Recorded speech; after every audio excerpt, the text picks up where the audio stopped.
Now, in the app, we have options to upgrade to a business profile. So I could set up a business and upgrade my profile.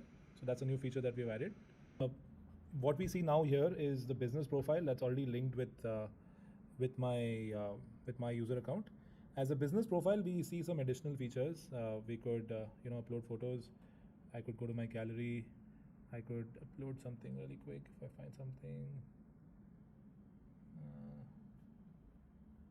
let's go here. I can click on this photo and quickly upload that, right? And as a business, I see some additional options. Those are basically business buttons. I could add a link, right? And I'll have the option of adding my link here along with a price and an action button.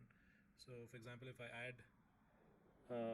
quickly go add my link here and save that, I put it as a, it's called just add a price. Let's say it's this, right? And I can put an action button and I can just say view, right?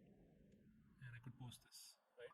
So as a business, we see these additional options, and these would be visible on the app. So now on the app, you can see that there's a button that is shown up here that says view at €10, and if I click on it, it will redirect me to that website link. So it's a good way for businesses to direct traffic back to their websites. So it's a good social web. So now let me switch back to my personal profile. So once I switch, it sort of knocks me out of the app and restarts the app and now shows me my personal profile. So I would see that here.